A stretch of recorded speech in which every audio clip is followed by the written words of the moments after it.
সংগ্রামী সাথী ভাইয়ের আমার, আপনারা জানেন দীর্ঘ বছর যাবৎ এই ফিলিস্তিনি নিয়ে এই ইসরায়েল যে বর্বর হামলা চালিয়ে যাচ্ছে, একটা রমজান মাস গেল, কোথায় রোজা, কোথায় সেহরি, কোথায় ইফতার, কোথায় পায়খানার জায়গা, কোথায় থাকার জায়গা, সন্তানের গলা বিচ্ছিন্ন, মা বেঁচে আছে, পরিবারের সবাই নাই, থাকার জায়গা নেই, সব বসত বাড়ি ভিটা বাড়ি ঘুরিয়ে দিচ্ছে একের পরে।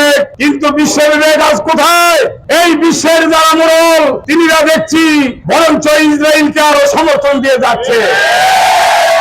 আমরা তাদেরকে হুঁশিয়ার করে দিতে চাই, বিশ্ব বিবেক জাগ্রত হও, তাদের বিরুদ্ধে রুখে দাঁড়াও, এই অত্যাচার জুলুমের বিরুদ্ধে আপনারা রুখে দাঁড়ান। দেশবাসীকে বলবো, দেশের মধ্যে একটা ক্রান্তিকাল এখনো পুরোপুরি শেষ হয় নাই, এর মধ্যে আমাদের তৌহিদি জনতা রাজপথে নেমেছে।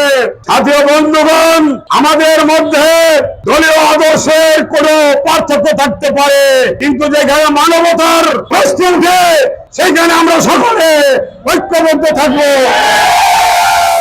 আমি আজকে লক্ষ্য করেছি আমাদের বাস স্ট্যান্ড থেকে মিছিল হয়ে প্রেস ক্লাব পর্যন্ত এসেছে, হাজার হাজার দোকানপাট খোলা, হাজার হাজার লোক দোকানে দাঁড়িয়ে আছে।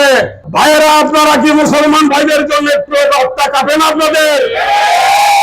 এখানে মুসলমান নিয়ে শুধু প্রশ্ন নয়, এখানে মানবতার প্রশ্ন। সেখানে সকল ধরনের ভাইদের উচিত ছিল আজকে 1 ঘন্টার জন্য দোকানপাট, ব্যবসা প্রতিষ্ঠান বন্ধ রেখে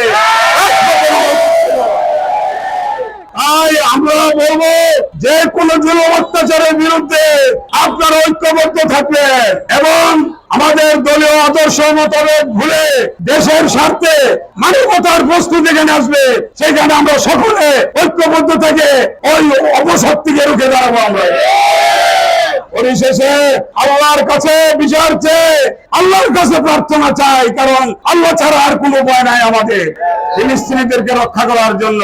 এই আহ্বান জানিয়ে সকলে আজকে যারা এই আয়োজন করেছেন, যারা মিছিলে অংশ নিয়েছেন, সকলের সুস্বাস্থ্য দীর্ঘায়ু কামনা করে আমার বক্তব্য এখানে শেষ করছি।